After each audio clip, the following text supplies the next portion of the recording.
kasihi di dalam Kristus Yesus Tuhan kita, dan kiranya damai sejahtera dari Tuhan menyertai kehidupan kita hari lepas hari. Bapak-bapak dan ibu-ibu, selamat datang di kelas Dewasa Pria Wanita Senior Sekolah Minggu Gereja Baptis Indonesia Getsemani Jakarta. Saya senang kita menjadi orang-orang yang mempelajari kebenaran firman Tuhan dan kita lakukan dalam kehidupan kita sebagai murid Kristus. Kita masih belajar tentang aktivitas hidup murid Yesus, dan kita sekarang memasuki pelajaran yang ke-13 berjudul Setia Menjadi Orang Kristen, yang akan kita pelajari bersama-sama dari surat Rasul Paulus yang kedua kepada Timotius, dari 2 Timotius pasal 4 ayat 9 sampai dengan ayat yang ke-18. Mari mempersiapkan Alkitabnya, mempersiapkan hati kita untuk belajar Alkitab, dan kalau ada minuman yang menemani selama proses belajar, dipersilakan. Mari kita membuka Alkitab kita masing-masing dari 2 Timotius pasal 4 ayat 9 sampai ayat yang ke-18, dan kita akan membaca firman Tuhan ini. 1, 2, 3. Berusahalah supaya segera datang kepadaku, karena Demas telah mencintai dunia ini dan meninggalkan aku. Ia telah berangkat ke Tesalonika, Kreskes telah pergi ke Galatia, dan Titus ke Dalmatia. Hanya Lukas yang tinggal dengan aku. Jemputlah Markus dan bawalah ia kemari, karena pelayanannya penting bagiku. Tikikus telah kukirim ke Efesus. Jika engkau kemari, bawa juga jubah yang kutinggalkan di Troas, di rumah Karpus, dan juga kitab-kitabku, terutama perekaman itu. Alexander, tukang tembaga itu, telah banyak berbuat kejahatan terhadap aku. Tuhan akan membalasnya menurut perbuatannya. Hendaklah engkau juga waspada terhadap dia, karena dia sangat menentang ajaran kita. Pada waktu pembelaanku yang pertama, tidak seorang pun yang membantu aku. Semuanya meninggalkan aku. Kiranya hal itu jangan ditanggungkan atas mereka, tetapi Tuhan telah mendampingi aku dan menguatkan aku supaya dengan perantaraanku Injil diberitakan dengan sepenuhnya, dan semua orang bukan Yahudi mendengarkannya. Dengan demikian aku lepas dari mulut singa, dan Tuhan akan melepaskan aku dari setiap usaha yang jahat. Dia akan menyelamatkan aku sehingga aku masuk ke dalam kerajaannya di sorga. Baginya lah kemuliaan selama-lamanya. Amin.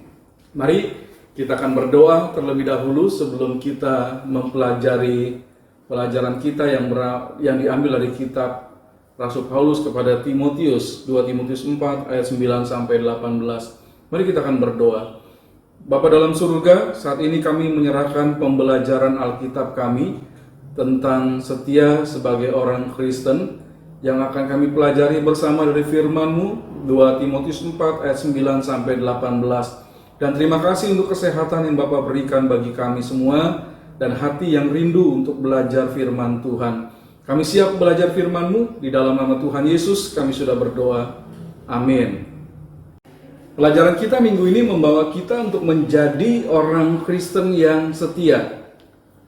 Ciri khas kita sebagai orang Kristen adalah kita memiliki sifat setia. Kalau orang Kristen setia kepada Tuhan, maka sudah dapat dipastikan bahwa ia akan menjalani hidup yang setia terhadap hal-hal yang baik dalam hidupnya. Nah, kita perlu memiliki karakter setia sebagai orang-orang yang percaya kepada Kristus. Nah, kata setia itu mengandung makna berpegang teguh pada janji, berpegang teguh kepada pendirian. Nah, itu setia. Atau dia patuh terhadap apa yang harus dikerjakan. Dia taat kepada Tuhan yang diikutinya. Dia memiliki hati yang tetap teguh. Itu orang-orang yang setia. Dan Alkitab menyatakan dengan jelas kita akan menjadi orang-orang Kristen yang sempurna dalam hal setia ketika kita mengaku percaya kepada Yesus Kristus sebagai Tuhan dan Juru Selamat, dan Roh Kudus tinggal di dalam hidup kita dan menghasilkan buah roh. Dalam Galatia pasal 5 ayat 22 sampai 23, kita diberitahu bahwa kesetiaan itu merupakan salah satu dari buah roh. Kita ingat ya, buah roh kasih, sukacita, damai sejahtera, kesabaran, kemurahan, kebaikan, kesetiaan, kelemah lembutan, dan penguasaan diri. Nah, kesetiaan di dalam Alkitab itu tertulis dari kata pistis dalam bahasa Yunaninya. Alkitab Perjanjian Baru kita tahu awalnya ditulis dalam bahasa Yunani, dan itu kata kesetiaan berasal dari kata pistis yang berarti teguh dan kokoh terhadap orang yang telah dipersatukan dengan kita oleh janji, komitmen, sifat layak dipercayai, dan kejujuran. Itu orang-orang yang setia. Itu dalam Matius pasal 23 ayat 23, Roma 3 ayat 3, 1 Timotius 6 ayat 12, 2 Timotius 2 ayat 2, 2 Timotius 4 ayat 7, Titus 2 ayat 10. Kita setia kepada Tuhan yang kita komitmenkan dalam hidup kita dan melakukan segala pekerjaan dan hidup di dalam Dia yang juga adalah setia. Kita pasti terkesan dengan karakter yang dimiliki oleh orang-orang atau oleh siapapun juga, apapun juga yang menunjukkan tentang kesetiaan. Berbicara tentang kesetiaan, saya teringat ketika ada di Jepang, di depan stasiun kereta Shibuya, itu ada sebuah tugu yang memperingati tentang sifat atau karakter setia. Dan tugu itu adalah tugu seekor anjing yang di tugu itu dituliskan Chuken Hachiko, anjing setia Hachiko. Dan Hachiko itu tercatat lahir tanggal 10 November 1923 dan kematiannya tanggal 8 Maret 1935. Nah, Hachiko ini merupakan seekor anjing jantan milik Odate, seorang tuan yang bekerja sebagai dosen di Fakultas Pertanian Universitas Tokyo. Jadi Odate biasanya bepergian ke kampusnya dengan mengenakan kereta, dan Hachiko itu ikut dari rumah berjalan kaki sampai stasiun Shibuya. Demikian seterusnya setiap hari melakukan hal itu. Namun sekali waktu ketika Odate sedang mengajar di Universitas Tokyo itu, dia mengalami serangan jantung dan meninggal dan tidak pernah kembali lagi ke rumahnya. Kemudian dikuburkan. Nah, anjingnya yang berada di stasiun Shibuya itu kebingungan pada hari pertama. Dia menunggu tuannya tidak pulang-pulang, ya. Dan anjing itu tidak pulang ke rumah akhirnya. Dia setia berada di stasiun Shibuya itu untuk menunggu Odate, tuannya yang tidak kembali-kembali. Dan hal itu dilakukan selama 10 tahun sampai kematian Hachiko di stasiun Shibuya.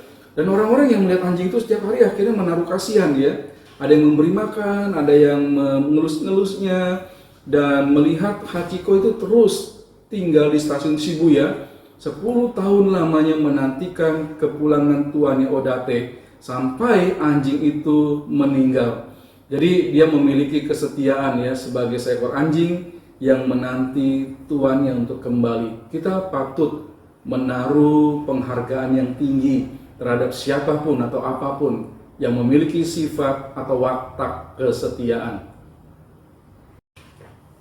Kebenaran yang pertama, ketika kita mempelajari buku kita Setia Menjadi Orang Kristen, kita perlu tahu bahwa setia itu merupakan karakter murid Yesus.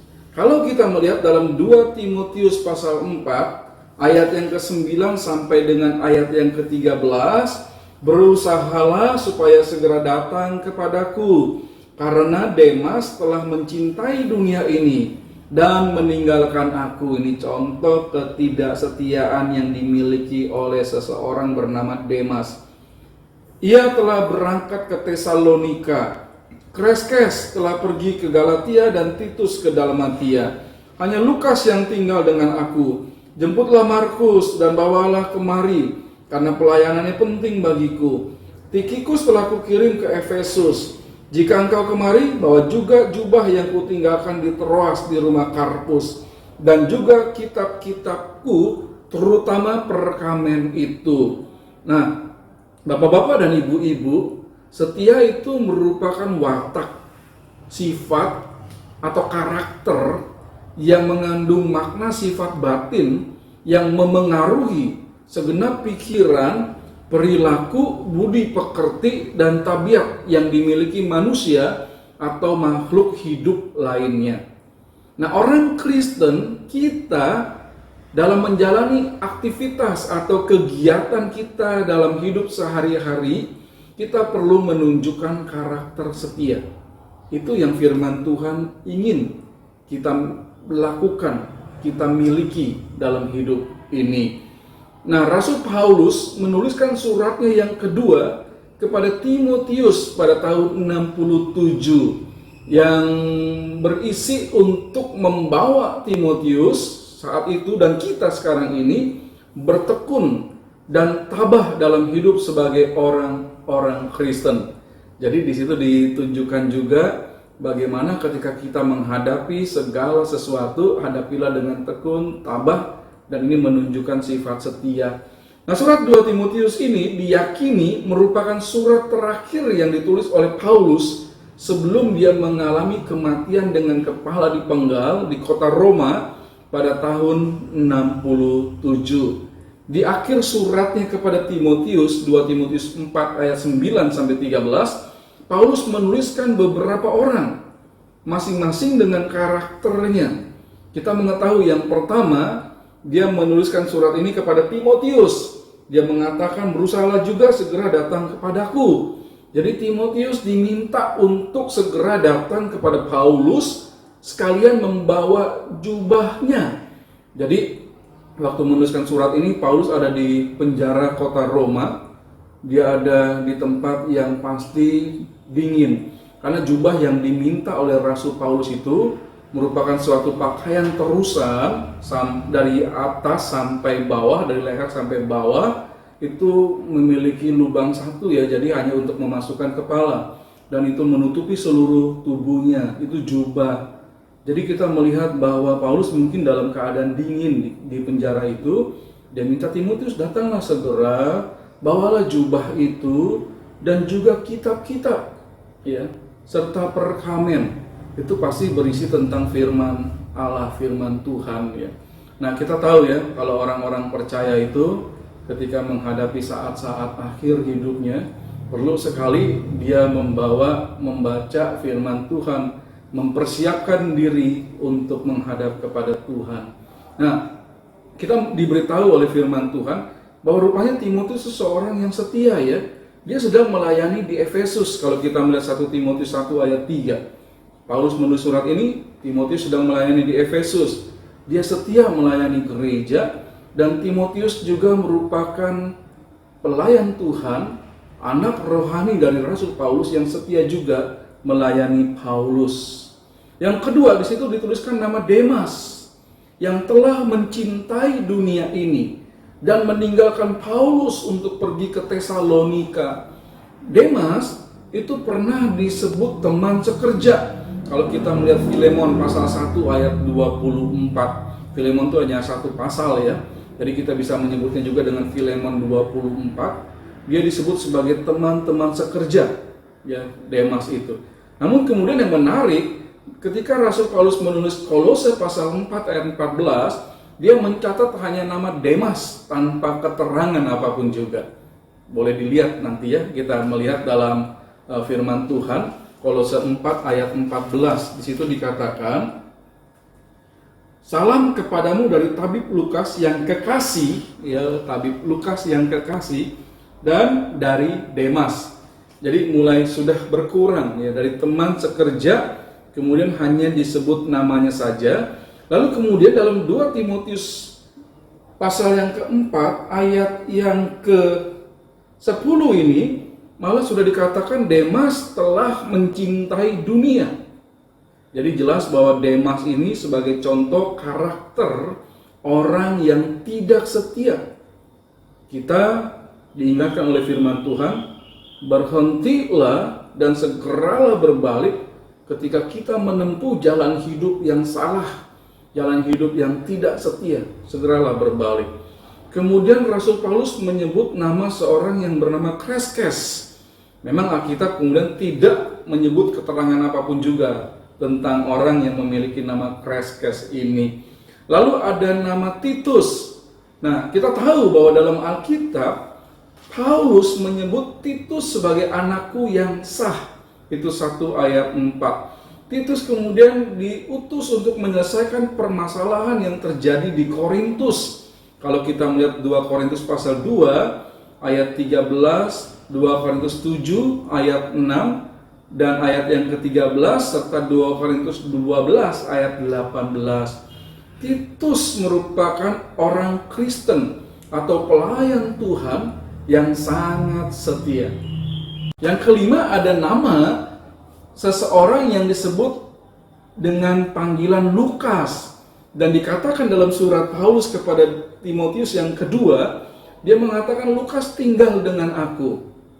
Kita mengetahui dalam Alkitab bahwa Lukas ini adalah penulis kisah para rasul. Dan juga Lukas merupakan seorang tabib, Kolose 4 ayat 14. Tabib itu ya kalau sekarang mirip dengan dokter ya. Nah, Lukas merupakan contoh orang Kristen yang setia. Dan ia ada bersama dengan Paulus, sekalipun Paulus ada di dalam penjara. Dan Lukas seorang yang baik hati, karena dia adalah seorang tabib yang kekasih. Jadi kita kalau membaca tulisan saudara yang kekasih di dalam perjanjian baru, itu seringkali diidentikan dengan orang ini, Lukas ya. Rasul Paulus dalam suratnya terkadang menyebut, aku bersama juga dengan saudaraku yang kekasih. Nah, itu pasti menunjuk kepada Lukas. Nah, Lukas dalam Filemon 24 dikatakan teman sekerja Paulus. Lukas juga merupakan seorang yang dipakai oleh Roh Kudus untuk menuliskan Injil Lukas selain kisah para rasul. Jelas ketika kita membaca firman Tuhan dan ada nama Lukas, kita akan teringat seorang yang sangat setia. Dia memiliki watak yang penuh dengan kesetiaan. Lalu ada nama Markus. Paulus menuliskan pelayanannya penting bagiku. Menarik kalau kita menyelidiki siapakah Markus ini. Markus itu juga disebut Yohanes atau Yohanes Markus. Dia mempunyai ibu yang bernama Maria, yang rumahnya itu awal mulanya dipakai sebagai pusat perkumpulan orang Kristen di Yerusalem. Kalau kita membuka dalam Kisah Para Rasul pasal 12 ayat 12, di situ disebutkan seorang ibu bernama Maria dan anaknya Yohanes, lalu rumah mereka itu dipakai sebagai tempat persekutuan orang Kristen di Yerusalem. Markus pernah diajak mengikuti perjalanan misi yang pertama dari Rasul Paulus dan Barnabas. Dan Barnabas itu omnya, pamannya dari Yohanes Markus. Kalau kita melihat dalam Kisah Para Rasul pasal 13 ayat 5. Tetapi memang kemudian Yohanes Markus itu pernah meninggalkan pelayanan untuk kembali ke Yerusalem. Kisah Para Rasul 13 ayat 13. Kita melihat sesungguhnya kalau mau jujur, di situ ada terlihat sifat tidak setia dari Yohanes Markus yang meninggalkan pelayanan. Namun, ya, tadi saya sudah mengatakan kalau kita sudah salah jalan, segeralah kembali. Ya, Demas tidak kembali, tetapi Yohanes Markus ini menarik karena dia kemudian kembali dalam pelayanan. Bahkan dia menemani Rasul Paulus saat menulis surat dari dalam penjara. Kolose pasal 4 ayat 10. Dia ada di sana. Jadi sudah ada perubahan dari diri Yohanes Markus untuk kemudian kembali ke ladang pelayanan, kembali setia kepada Tuhan dan kepada pelayanannya. Kemudian dikatakan Yohanes Markus setia seumur hidupnya. Dalam buku sejarah gereja itu dikatakan dia setia untuk melayani Tuhan seumur hidupnya. Lalu yang ketujuh ada sebutan Tikhikus, dan Paulus mengatakan bahwa dia sudah mengirim Tikhikus ke Efesus. Rupanya Tikhikus dikirim ke Efesus dalam Efesus 6 ayat 21 untuk menyampaikan kabar hal ikhwal tentang Rasul Paulus. Jadi Tikhikus juga merupakan orang yang memiliki karakter setia. Kita bersuka cita ya kalau setiap orang Kristen, saya, Bapak Ibu, adalah orang-orang yang memiliki karakter setia sebagai orang Kristen. Setia kepada Tuhan yang sudah kita komitmenkan dalam diri kita untuk hidup bersama dan ikut Dia, dan kita terus setia melakukan pelayanannya. Orang-orang yang setia tadi menjalankan tugas pelayanannya ke banyak tempat. Sekalipun Paulus tidak bisa kemana-mana, dia ada di dalam penjara. Tetapi karena orang-orang yang setia ini, pelayanan dan berita Injil bisa sampai ke banyak tempat. Saya dan saudara perlu menunjukkan karakter yang setia sebagai orang Kristen, supaya Tuhan dipermuliakan, pekerjaan Tuhan dapat terlaksana di banyak tempat. Setia menjadi orang Kristen itu akan kita buktikan ketika kita mengalami masa kesukaran, kita tetap memiliki sifat setia. Ya. 2 Timotius 4 ayat 14-17. Paulus kemudian menuliskan orang yang menjadi pembuat susah. Orang sering disebutnya troublemaker, ya, pembuat masalah, yaitu seorang yang bernama Alexander. Ya, dia dikatakan tukang tembaga yang telah banyak berbuat kejahatan terhadap Paulus. 2 Timotius 4 ayat 14. Alexander ini sudah membuat susah, ya, dalam pelayanan dan hidup Rasul Paulus, bahkan bisa menjadi kesukaran bagi murid-murid atau orang-orang Kristen yang lain. Kita ketika membaca firman Tuhan ini bisa membayangkan bahwa Alexander tukang tembaga itu sudah berbuat kejahatan. Nah, kejahatan yang dimaksud, yang diperbuat oleh Alexander ini, bisa jadi dia memberitakan berita palsu tentang Paulus kepada para penguasa, ya, supaya hal itu menjadi kesusahan, kesukaran bagi Paulus. Bisa juga Alexander menghancurkan Paulus dengan cara yang sangat memalukan. Dia menyebarkan fitnah atau hal-hal yang buruk tentang Rasul Paulus. Dan Paulus mengingatkan kepada setiap orang Kristen, hati-hati terhadap Alexander, karena dia merupakan orang yang sangat menentang ajaran kebenaran yang disampaikan orang-orang Kristen. Jadi jelas ini Alexander yang tukang tembaga, ya, yang hidup pada masa Rasul Paulus itu. Dia menjadi sumber kesukaran. Nah, Paulus menuliskan masa kesukaran yang dialaminya. Bahkan dia teringat ketika dia melakukan pembelaannya yang pertama dalam sidang pendahuluannya. Seperti sidang-sidang pengadilan, ada sidang pendahuluan, ya, sidang yang pertama. Paulus menuliskan bahwa dia sendirian, ya. Coba lihat ayat 16. Pada waktu pembelaanku yang pertama tidak seorang pun yang membantu aku, semuanya meninggalkan aku. Ingat ini, Paulus bukannya merasa mengecam murid-murid yang lain karena meninggalkan dia, tapi dia kemudian mengatakan begini, kiranya hal itu jangan ditanggungkan atas mereka. Jadi dia bersedia menghadapi sidang itu seorang diri, karena kalau ada teman-temannya yang menemani dia sebagai calon terdakwa hukuman mati, teman-teman itu bisa terlibat dalam bahaya. Karena mereka dianggap berkelompok, ya, dengan orang yang akan dijatuhi hukuman mati. Jadi Rasul Paulus bilang lebih baik dia menghadapinya sendirian, tidak apa-apa, ditinggalkan oleh yang lain, supaya mereka tidak menanggung akibat dari dakwaan Rasul Paulus yang didakwa sebagai terdakwa terancam hukuman mati. Paulus juga menunjukkan diri memiliki karakter yang setia karena dia mau menanggung derita. Kita kagum, ya, kalau membaca riwayat hidup Rasul Paulus, ya, dia diperkirakan ada dalam tahun yang ketiga sampai 67, ya, Masehi atau peristiwa setelah Yesus lahir. Dia hidup dengan karakter yang sangat setia. Setelah dia diubah, ditangkap Kristus dan menjadi orang percaya, menjadi pemberita Injil, dia mengatakan, saya memilih untuk menjadi pemberita Injil bagi orang-orang non-Yahudi, supaya semua orang itu mendengar berita Injil. Dan dalam pelayanannya dia banyak sekali menanggung derita. Ya. Dia pernah dipenjara, dia pernah terdampar kapalnya, ya, dia pernah dilempari batu, bahkan direncanakan untuk dibunuh ketika dia sedang bebas ataupun sedang dalam tahanan. Ya. Jadi dia banyak sekali mengalami derita, tetapi dia tidak pernah lari. Dia tidak pernah menyangkali Tuhan. Itulah yang seharusnya juga saya dan saudara sebagai orang Kristen miliki.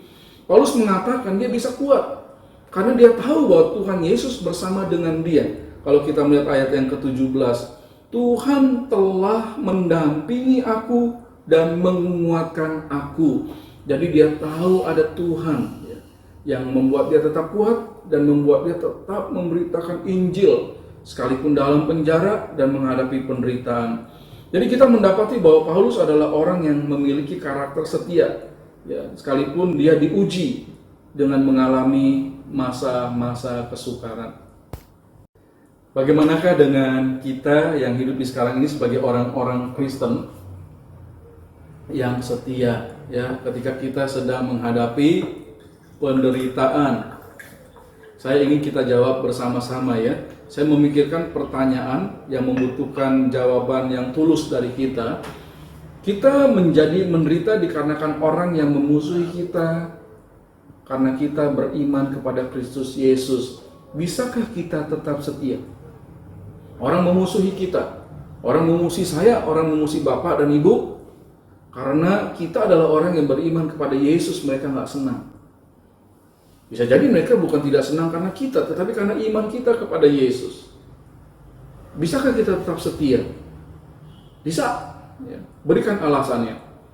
Karena kita sudah memiliki prinsip, kita hidup bagi Kristus. Apapun yang kita lakukan, makan, minum, perbuatan, segala sesuatu kita lakukan di dalam Kristus.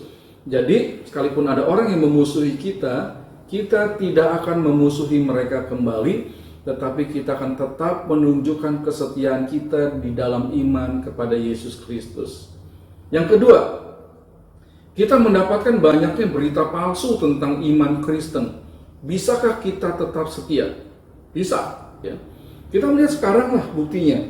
Banyak sekali, ya, di media-media online, media sosial menceritakan atau ada video-video yang memperlihatkan orang-orang yang menyatakan kepalsuan tentang ajaran Kristen, memutarbalikkan kebenaran Alkitab, mencela iman Kristen. Itu merupakan suatu hal yang membuat kita sukar sesungguhnya. Karena kita tidak mungkin membalas dan hati kita nggak mungkin mendendam kepada orang-orang yang telah melakukan pemutarbalikan itu. Dan itu sukar memang bagi kita, ya. Tapi bisakah kita setia? Tetap bisa. Alasannya apa? Ya, kita tahu mereka berkata-kata yang tidak benar, mereka membuat film-film yang tidak benar, dan mereka menyatakan hal-hal yang tidak tepat dari Alkitab. Mengapa kita harus marah? Kita tetap saja tenang dan kita mendoakan mereka supaya mereka berbalik kepada jalan yang benar. Jadi kita bisa tetap setia kepada Tuhan, ya. Walau ada berita-berita palsu tentang hal Alkitab atau ajaran-ajaran Kristen yang mereka selewengkan. Yang ketiga, kita mengalami banyaknya penderitaan dikarenakan pelayanan. Bisakah kita tetap setia? Bisa. Berikan alasannya. Karena Kristus telah terlebih dahulu melayani kita. Bahkan dia memberikan jiwanya, dirinya sampai mati di dalam pengorbanan bagi keselamatan kita. Dan dia melayani setiap orang semasa hidupnya. Siapapun dia melakukan pelayanan bagi orang-orang itu. Baik orang itu yang membenci dia, baik orang itu yang berusaha mencelakakan dia, orang yang kemudian tidak memuliakan dia, Yesus tetap melakukan pelayanan. Sekalipun dia mengalami penderitaan, dia tetap melakukannya. Jadi Yesus menjadi contoh kita untuk tetap setia melakukan pelayanan, sekalipun kita menderita dikarenakan pelayanan tersebut. Bagian yang ketiga, setia menjadi orang Kristen. Saya ingin kita berbicara tentang setia menjadi orang Kristen di setiap waktu, sepanjang waktu, ya. Kita menjadi orang-orang Kristen yang setia. 2 Timotius 4 ayat yang ke-18 berkata demikian. Dan Tuhan akan melepaskan aku, Rasul Paulus mengatakan demikian, dari setiap usaha yang jahat, apapun yang direncanakan bagi dia untuk hal jahat, dia meyakini Tuhan akan melepaskannya. Di mana? Dia akan menyelamatkan aku sehingga aku masuk ke dalam kerajaan yang di sorga. Baginya lah kemuliaan selama-lamanya. Amin. Jadi ini menceritakan bahwa Rasul Paulus akan menjadi orang Kristen yang tetap setia di setiap waktu. Dia menyatakan hal itu sampai dia masuk ke dalam kerajaan sorga. Dan hal ini dibuktikan bahwa Rasul Paulus memiliki kesetiaan dalam hidupnya. Sampai dia mati di tahun 67 di kota Roma dengan kepala dipenggal. Berdekatan kematiannya dengan Rasul Petrus di kota Roma juga. Nah, Dia mati karena mempertahankan imannya dan juga karena melakukan pemberitaan Injil, pelayanannya bagi Tuhan dan sesama manusia. Dan kita melihat Paulus bisa tetap setia. Bagaimanakah dengan kesetiaan kita dalam iman dan pelayanan dalam pekerjaan Tuhan? Yang pertama, berjanjikah kita setia sampai akhir hidup kita? Pertanyaan ini hanya bisa dijawab oleh diri kita masing-masing. Tapi firman Tuhan sudah mengajarkan kepada kita untuk menjadi orang Kristen yang setia sepanjang waktu, sampai kematian kita, dan kita akan masuk ke dalam kerajaan sorga. Mari berjanji untuk menjadi orang Kristen yang setia, yang tidak pernah akan meninggalkan Yesus Kristus, yang tidak pernah akan meninggalkan gereja, yang tidak pernah akan meninggalkan hidup Kristen kita. Kita melakukannya dengan setia. Apakah penghalang untuk kita memiliki karakter setia dalam setiap waktu, sepanjang waktu? Apa penghalangnya? Ya mungkin iming-iming ya, bagaimana kenikmatan duniawi, bagaimana tentang harga diri, bagaimana tentang kekayaan. Ya, itu bisa menjadi penghalang orang-orang Kristen memiliki karakter setia sepanjang hidupnya di setiap waktu. Itu penghalang, tapi penghalang itu bukan menjadi hal yang membuat kita kemudian lepas dari kesetiaan kepada Kristus. Tidak, itu hanya penghalang yang bisa kita hadapi bersama-sama dengan Tuhan. Yang ketiga, apakah pedoman kita untuk memiliki kesetiaan di setiap waktu? Pasti kita melihat kepada kehidupan Yesus Kristus yang walaupun dalam rupa Allah tidak mempertahankan kemuliaannya itu, melainkan memilih untuk mengosongkan dirinya dan hidup sebagai seorang hamba, dan memiliki kesetiaan, bahkan setia sampai mati di kayu salib. Jadi pedoman kita adalah melihat hidup Yesus yang memiliki kesetiaan seumur hidupnya di sepanjang waktunya, di setiap waktunya. Kita juga perlu melakukan hal yang sama dalam hidup kita sebagai orang Kristen. Baik bapak-bapak dan ibu-ibu, sudah diajarkan oleh firman Tuhan, jadilah orang Kristen yang setia di dalam menjalani hidup ini hari lepas hari. Merupakan karakter kita sebagai murid Yesus. Kita adalah orang-orang yang setia kepada Tuhan, kepada firman-Nya, kepada hidup Kristen kita. Kita adalah murid Yesus yang setia.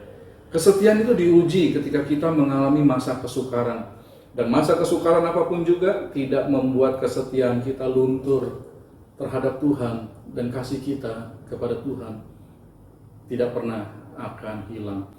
Setia menjadi orang Kristen di sepanjang waktu, di setiap waktu hidup kita, sampai kita masuk ke dalam kerajaan sorga. Saya berdoa dan kita berjanji bersama-sama untuk menjadi orang Kristen yang setia seumur hidup kita bagi Kristus. Jadi pelajaran yang menarik, dan saya berharap ini terjadi dalam hidup kita sebagai orang percaya. Kita menyelesaikan pelajaran pada minggu pagi ini.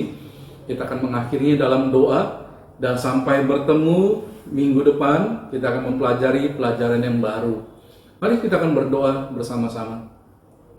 Bapa dalam surga, terima kasih kami boleh belajar firman Tuhan yang mengingatkan kami untuk menjadi orang yang setia. Kalau kami telah salah jalan, kami harus kembali dan menjadi orang Kristen yang setia seumur hidup kami kepada Kristus. Walau rintangan apapun yang menghalangi, kami terus setia kepada Tuhan dan menjadi ciri atau karakter sifat hidup kami sebagai orang Kristen. Setia seumur hidup, setia sepanjang waktu. Terima kasih Bapa, dan hamba berdoa supaya setiap orang yang belajar firman Tuhan ini menjadi orang-orang Kristen yang setia, dan Tuhan dipermuliakan. Berikanlah kami kesehatan yang berasal daripadamu.